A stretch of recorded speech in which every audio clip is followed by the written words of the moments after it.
Praneeth group వారి group park Spanish model triplex Vilas Dundigal Gagillapur. మరిన్ని వివరాలకి ఈ కింద నంబర్ని సంప్రదించండి.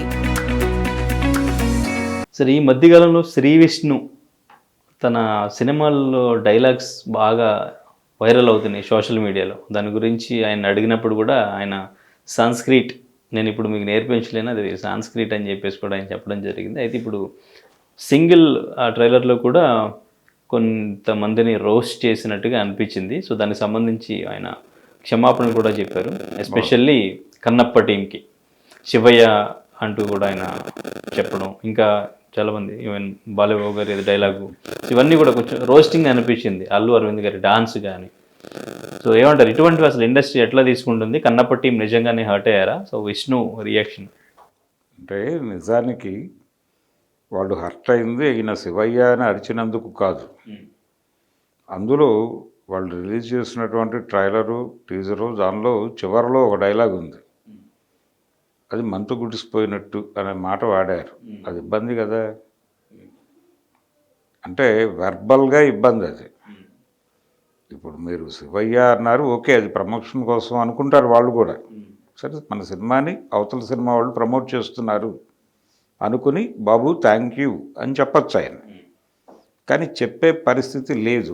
లేకపోవడానికి కారణం ఏంటంటే ఈయన అన్నటువంటి మాట, ఈ డైలాగ్ కొంచెం ఇబ్బంది పెట్టింది. అంటే రిలేషన్స్ని స్ట్రైన్ చేసేటువంటి పద్ధతిలో ఆ మాట వాడకుండా ఉండాల్సింది. దీన్ని పాజిటివ్గా తీసుకోవడానికి అవకాశం ఉంది కానీ దాన్ని తీసుకోవడానికి అవకాశం లేదు. అందుకని రియాక్ట్ అవ్వక తప్పని పరిస్థితి ఉంది. ఆయన రియాక్ట్ అయ్యాడు మంచు విష్ణు. రియాక్ట్ అయిన తర్వాత ఇక అప్పుడు సీన్ దాని సీరియస్నెస్ అర్థమైంది వీళ్ళకి.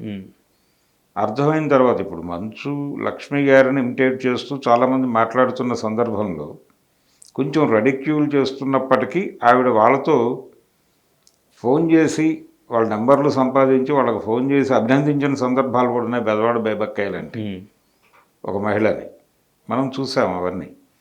అయితే స్పోర్టివ్గా తీసుకోవడానికి కూడా ఒక పరిధి ఉంటుంది. ఆ పరిధి దాటి వెళ్ళారు వీళ్ళు. అంటే ఇండస్ట్రీలో రిలేషన్స్కి సంబంధించి అంటే రకరకాలుగా మాట్లాడటం జరుగుతుంది. ఒకళ్ళు ఇబ్బంది పెట్టుకునే ప్రకటనలు ఇవ్వటం కూడా అనివార్యంగా జరుగుతుంది. అది చాలా సందర్భాల్లో మోహన్ బాబు గారు మాట్లాడింది చిరంజీవిని బాధించిన సందర్భాలు అనేక ఉన్నాయి కదా. ఆయన ఒక శతదినోత్సవ వేడుకలో మాట్లాడుతూ చిరంజీవి మావాడే, మాతో చాలా బాగుండేవాడు, అరవింద్ గారు ఎంటర్ అయిన తర్వాతే మాకు దూరం అయ్యాడు లాంటి ప్రకటనలు చేశాడు ఆయన. అవి ఇబ్బంది పెట్టుండొచ్చు అవతల వాళ్ళని. కానీ ఒక వేగ్ స్టేట్మెంటే అది. ఒక పర్సనల్ లెవెల్లో ఆయన కొంచెం అగ్రెసివ్గా మాట్లాడుతున్నాడు, అదొక ధోరణి అనుకుని సర్దు పెట్టుకుని పోతారు. కానీ శ్రీ విష్ణు పరిస్థితి అది కాదు. శ్రీ విష్ణు తనకి తాను ఒక స్థాయి హీరో అనుకున్నప్పటికీ ఇప్పటికీ ఆయన స్ట్రగ్లింగ్ స్టేజ్లోనే ఉన్నాడు. అంటే గుర్తింపు ఉంది, అతనికి గుర్తింపు ఉంది కానీ స్ట్రగులింగ్ నడుస్తోంది అనేది చాలా స్పష్టం. అతనికి 2-3 ఎంటర్టైనింగ్ సినిమాలు విజయాలను అందించినాయి. కానీ ఆయన సీరియస్గా కమిట్ అయి చేసినటువంటి సినిమాలు ఇబ్బంది పెట్టినాయి. ఈ మధ్య ఒక సినిమా చాలా వెరైటీగా ఫీల్ అయ్యి చేశాడు ఆయన, అది వర్కౌట్ అవ్వాల. ఇప్పుడు ఈ సినిమా ఎంటర్టైనింగ్గా ఉంది కాబట్టి ఎంటర్టైనింగ్ జోనర్లో వచ్చిన అన్ని సినిమాలు అతనికి విజయాలను ఇచ్చినాయి. సో ఈ సినిమా మీద కాన్ఫిడెన్స్ ఉంది. ఈ సినిమాకి బన్నీవాసు గారు నిర్మాత. అయితే ఈ టోటల్ వ్యవహారం మీద ఆయన కూడా ఒక ట్వీట్ చేశాడు, బన్నీవాసు కూడా.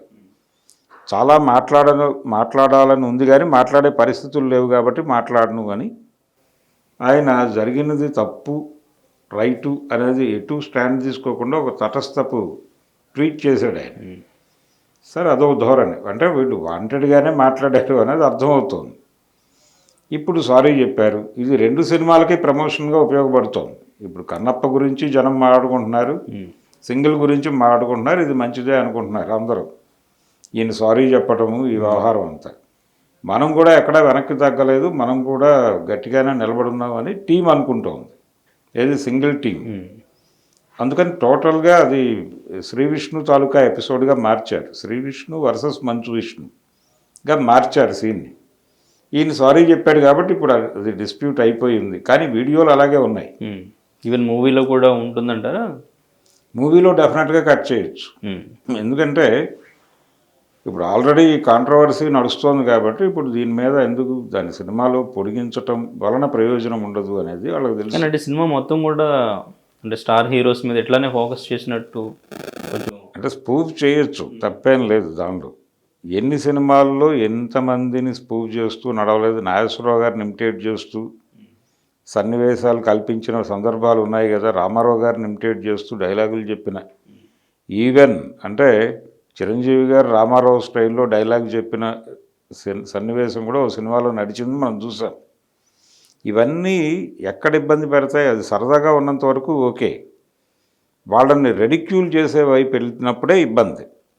నేను ఇందాక చెప్పిన మాట, ఆ డైలాగ్ అది అటువంటిది ఉండకూడదు. అలా గుచ్చేటువంటి డైలాగులు లేకుండా మీరు సరదాగా వాళ్ళ ఇమేజ్, వాళ్ళ మేనరిజమ్స్ని వాడుకోండి. ఇప్పుడు బాలకృష్ణ గారిని మాట్లాడే ధోరణి వాడాడు, ఓకే, దాంతో ఇబ్బంది లేదు, వాళ్ళేం రియాక్ట్ కారు. కానీ నువ్వు ఇంటి పేరు వాడి ఆ పదాన్ని వాడటం అనేది ఇబ్బందికరం. ఇలాంటివి ఏవైనా ఉంటే సవరించుకోవాల్సిన అవసరం ఖచ్చితంగా ఉంది.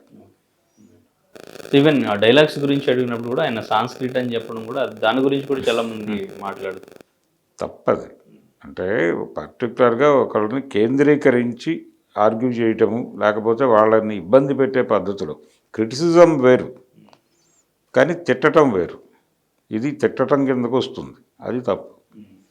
అవతల వాళ్ళని హీనపరిచేటువంటి ఉద్దేశంతో ఉద్దేశపూర్వకంగా మాట్లాడిన మాటలా అనిపించింది అది. అలాంటివి చేయకూడదు.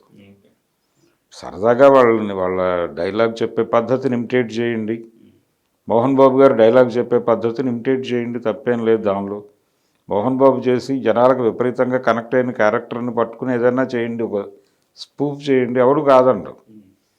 ఎన్టీ రామారావు గారి సీన్ తీసుకుని చేయండి, లేకపోతే నాగేశ్వరరావు గారి సీన్ తీసుకుని చేయండి, ఎవరికీ అభ్యంతరం లేదు. అంటే దాని ప్రతిష్టకి భంగకరంగా వ్యవహరించినంత వరకు పర్లేదు, సరదాగానే తీసుకుంటారు అందరూ. ఇక్కడ శివయ్య అనేది ఆయన సీరియస్గా పట్టించుకున్నాడని నేను అనుకోవడం లేదు. అక్కడ వరకే పరిమితం అయ్యి ఉంటే దాని వెనకాల ఈ డైలాగ్ పెట్టడం వలన ఇబ్బంది. అందుకని కొంచెం నాలుక చేత్తో పట్టుకుని వ్యవహరించాల్సిన అవసరం అయితే ఖచ్చితంగా ఉంది. సారీ చెప్పే పరిస్థితులు పునరావృతం కాకుండా చూసుకోవాల్సిన అవసరం శ్రీ విష్ణుకు ఉంది.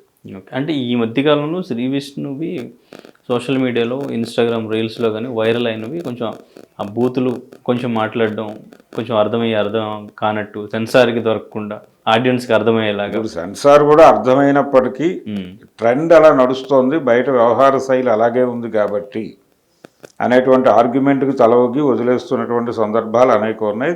హిట్ 3లో చూసాము అది. అందుకని ఇంకా మూవీస్లో కూడా ఇంకా ఎక్కువ అవుతున్నాయి అంటారు. అవి నడుస్తాయి. యూత్ కూడా అదే నచ్చుతున్నట్టుంది. అదే ఎవరికైనానండి. దానికి ఇప్పుడు ఎలా ఉంటుందంటే ప్రేక్షకుల అభిరుచి ఎలా ఉందో సినిమా అలా ఉంది అని చెప్తారు. ప్రేక్షక అభిరుచికి భిన్నంగా సినిమా తీసి మార్కెట్లోకి వెళ్ళలేం కదా అంటారు. ఆ ఆర్గ్యుమెంట్ మీద ఎవరు చేస్తారు? కంటెస్ట్ చేస్తారు. ఎవరు కంటెస్ట్ చేస్తారు? చేయరు కదా, ఎవరు చేయరు. ఓ దశలో రామారావు గారు స్టెప్లు వేస్తుండగా, అంటే హీరోయిన్తో కొంచెం ఇబ్బందికరమైన స్టెప్లు వేసేటప్పుడు ఎవరో అడిగారు ఆయన్ని, వాణిశ్రీ గారే అడిగారు, ఇది ఇబ్బంది కదా అంటే ఇది ప్రేక్షక అభిరుచి అని వాళ్ళు చెప్తున్నారు డైరెక్టర్లు. ఇప్పటి తరం అభిరుచి ఇదే అనే విషయం నాకు తెలియదు. వాళ్ళు ఈ జనరేషన్ వాళ్ళు ఇదే ప్రేక్షక అభిరుచి అని చెప్తున్నారు. నమ్మక తప్పని పరిస్థితి, నమ్మి చేస్తున్నాను అంతే అని చెప్పాడు ఆయన. ఆవిడ ఇంటర్వ్యూలో స్పష్టంగా చెప్పింది, అన్నగారు ఇలా అన్నారని. మరి ఆయన పరిస్థితి అలా ఉన్నప్పుడు ఇప్పుడు ఎవరైనా అంతే, నమ్మి చేయటమే, నమ్మి మాట్లాడటమే. ఇది కనెక్ట్ అవుతుంది, కోర్టు అయినా అదే నమ్ముతుంది. ఇది ప్రేక్షక అభిరుచి, ప్రేక్షకుల అభిరుచికి భిన్నమైనటువంటి సినిమా తీసి మేము మార్కెట్లోకి ఎలా వెళ్తాం అనే ఆర్గ్యుమెంట్కి అవతల వైపు నుంచి సమాధానం లేదు కదా. సో అదే ఆర్గ్యుమెంట్ మీద ఈ బూతులన్నీ చలామణిలోకి వచ్చేస్తాయి. దాన్ని భరించడం తప్ప చేయగలిగింది లేదు. మరిన్ని వీడియోస్ కోసం ఛానల్ ని సబ్స్క్రైబ్ చేయండి. లేటెస్ట్ అప్డేట్స్ కోసం వాట్సాప్ ఛానల్ ని ఫాలో అవ్వండి. ఆ లింక్ డిస్క్రిప్షన్ లో ఉంది.